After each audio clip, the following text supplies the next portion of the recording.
I grew up a pretty normal life. Middle America, went off to college, and ended up moving to New York City. If you asked me if I was a happy person, I would say yes. For the most part, I was enjoying life. But I also suffered immensely from food addiction, alcohol addiction, technology addiction, materialism addiction,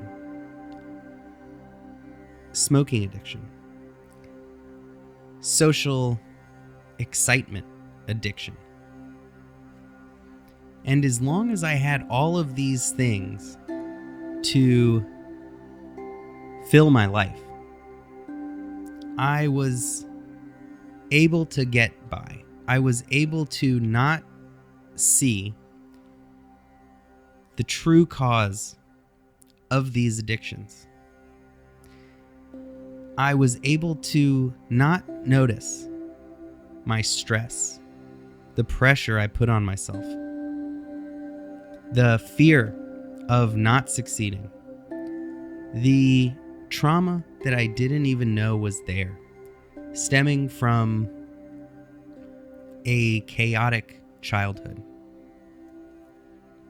When I discovered drinking and smoking around 16, 17, I immediately overdid it. I was immediately drawn to the obliteration of my thoughts through any form and means necessary. Because the thoughts that would come up when I wasn't distracting myself were too stressful to deal with, and I didn't have the tools at my disposal. People would say, "Why do you have to drink or smoke to be happy?" And I almost took that as an offense. Like, I am happy. I just want to be happier. I just want to be my happiest. But, of course, we are not our happiest when we are constantly having to dull our mind and our senses or distract us with even greater and greater entertainment and pleasure in order to avoid ourselves. When I had moved to New York, everything got turbocharged. Everything in New York happens faster. And my impatience, my discontent, my stress levels all got heightened. And I didn't notice because instead I was able to heighten the enjoyment, the entertainment, the pleasures in my life. But eventually it stops working. Eventually this crazy race to nowhere no longer brings the satisfaction and fulfillment we are really craving. Nothing can fill that God-sized spiritual hole in our hearts. We breathe love. We need it like oxygen to live and survive and thrive. And if we don't have that coming from ourselves, and instead we are treating ourselves like a dumpster, we are a ticking time bomb to exploding in rage on anyone who crosses us on a bad day. Now, I was one of those people who was a striver. So much ambition, so much pressure on myself to be perfect, to do perfect work when I was a creative director in advertising. And I made myself suffer for no reason immensely. Even though I was completely unaware of my stress levels, I still needed to see a chiropractor, an acupuncturist, and a massage therapist each once a week, plus doing yoga several times a week, just so my back would not get thrown out. which I was told by my chiropractor the back pain was due to a car accident, or maybe because of football, or maybe because I'm sitting at a desk all day. And even though I was madly addicted to alcohol and smoking and food and entertainment and a busy social life, without which I would be so depressed in my apartment, having to be alone for one night if I was sober for it. Even with all of these clear symptoms looking back, I would not have thought I was stressed, depressed, or anxious, even though I was all of these. Not to mention diagnosed with ADHD from a very young age. And so, when I tell you I was impatient, believe me. As one friend of mine pointed out, I was the most extreme person she'd ever met. I was always going at 10. Whatever it was, I knew no middle path. It was 0 or 10. I was sleeping or I was going. And it wasn't until there was a combination of coincidence and synchronicity, plus a calling and an intuition, just a strong calling that I cannot explain, that just planted a seed in my brain when I was on vacation with an old friend who invited me to a place. We'd never gone on vacation before, and my friend had a free invitation because they were a travel writer to go to a resort, and she asked me if I wanted to go, and never being one to turn down a free vacation, I jumped at the opportunity. And this resort was, to my surprise, more of a spiritual retreat, really. They had a lot of activities like mountain biking and mountain climbing, which were amazing. But everyone who came had to take this spiritual course with this cowboy who would take us to his horse farm and use the horses to teach spiritual lessons. Because those wise, majestic animals truly have so much to teach us in their presence and their peacefulness, and yet also with a strength and a power that is awe-inspiring. And soon after, this cowboy guru blew my mind with the insights and intuition he had into every one of us in the group, and how he was performing years of therapy in a few short hours for everyone who was there. Planted the seed in my mind that there is something more out there in the universe, in this world, than just what I had known and what I had been raised with. And somehow this idea got into my mind based on the story of Jesus setting out into the desert for 40 days and 40 nights alone and becoming Christ, ready to take on the Roman army. And similarly, the story of Buddha, who spent 49 days under a tree meditating and obtained supreme enlightenment. And I could not get those stories out of my mind. And an idea to meditate for 50 days entered my brain out of nowhere, called and compelled me to see if these stories aren't just biographical, but actually prescriptions for how to live our lives, for how to reach our ultimate potential. And so I knew I had to go into the forest and do this meditation.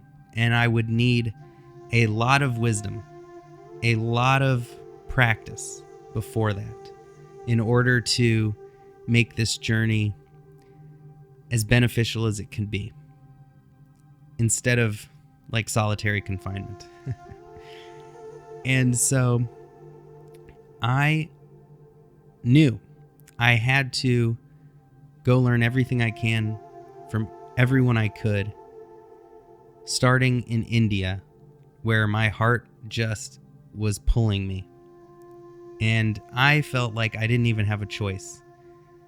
And so, despite being offered more money to stay at my job, I quit, bought a one-way ticket to India, gave away all my possessions in my apartment, and headed out with a couple suitcases and a backpack to discover the secrets to a peaceful life, and to see with my own eyes if there was some kind of magic or miraculous nature or inexplicable phenomena in this world, like the kind I had just seen at the retreat from the cowboy guru. And so the next 9 years of my life were living in monasteries and ashrams, living with gurus and monks and shamans and tribes and villages across South America and Asia and India and Africa and Europe, as well as some in America and even Canada. And I learned everything I could about the nature of this universe. I learned every spiritual practice and idea I could find. And then I set off for those 50 days in the middle of a forest in New Zealand. And when I came back, I was a different person. Every problem that I had was gone. My ADD was gone. My addictions were gone. And when you meditate for 50 days in a forest, impatience disappears. If you can sit for 50 days somewhere, there is no amount of traffic that can bring you down. There is no amount of waiting in line that can disturb your inner peace, because waiting no longer exists. There is no more such thing as waiting. And when you have had nothing for 50 days, every single thing in life is a blessing and a miracle. And we cannot help but be grateful for the great stuff in our life, the little stuff, and even the bad stuff, because it is all part of that tapestry of life. It is all interconnected. It all serves a purpose in us finding ourselves and reaching our potential. Now I no longer put stress on myself, and it is always put on ourselves by ourselves. There is no one else that can put stress on us, that can put pressure on us. And I have more pressure in my life today than I did before in a cushy corporate job. But that pressure does not enter my body. The stress does not enter my mind. I can witness stressful thoughts even, but I don't have to tense up. I don't have to believe that story. And this is what happens when we witness ourselves, when we raise our awareness and recognize that, just like reading a book, we can read a tragedy, a drama, but we know it's just a story, and we can always close that book. And the more we get present, the more we expand those moments of stillness between thoughts.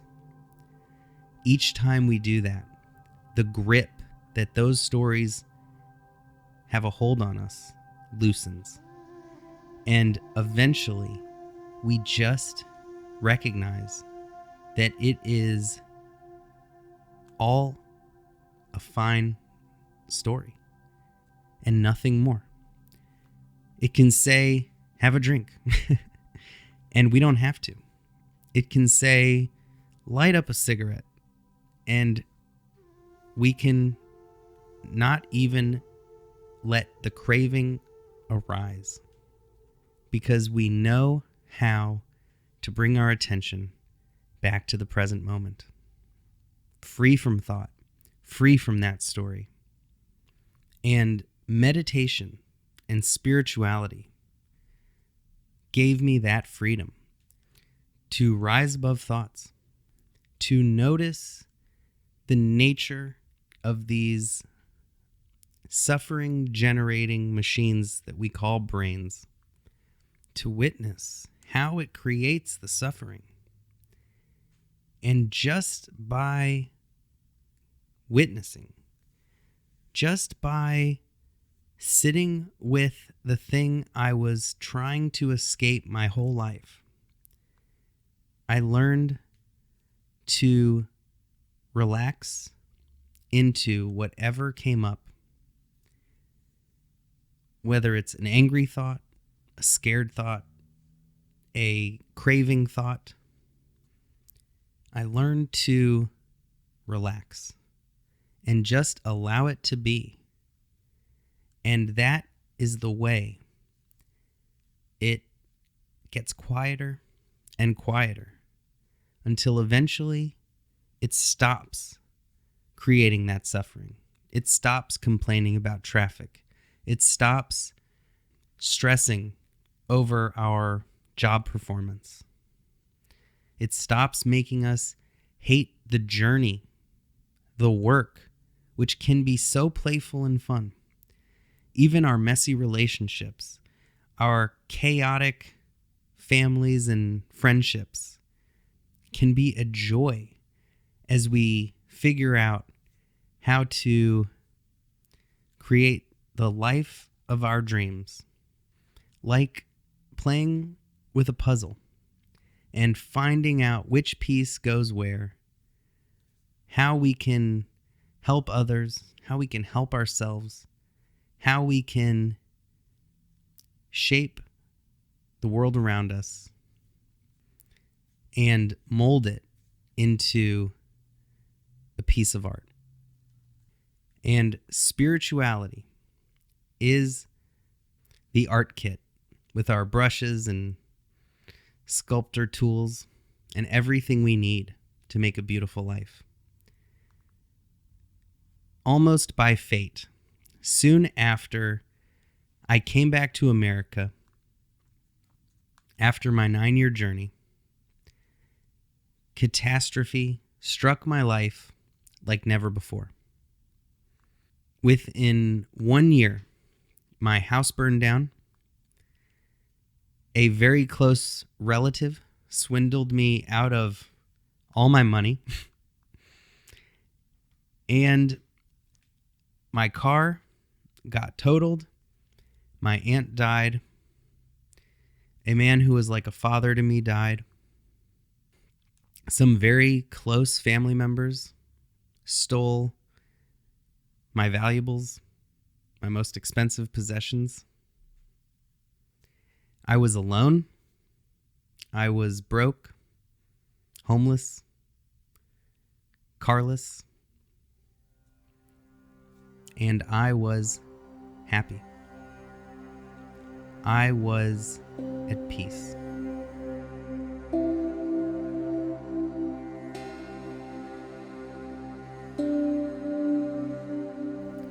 And that peace was a lifesaver. Most people have catastrophe strike, which creates so much suffering in their lives that it sets them on the path to a spiritual awakening. For me, it was the opposite. And it doesn't have to be a tragedy that leads us to spirituality. We're all called at different times. We all have a different sense at different times in our lives that there is something else out there beyond the physical world, beyond our suffering, beyond our pain and pleasure. And I hope for everyone that they can develop the tools to get through tragedy before tragedy strikes. But it is never too late, and now is always the perfect time.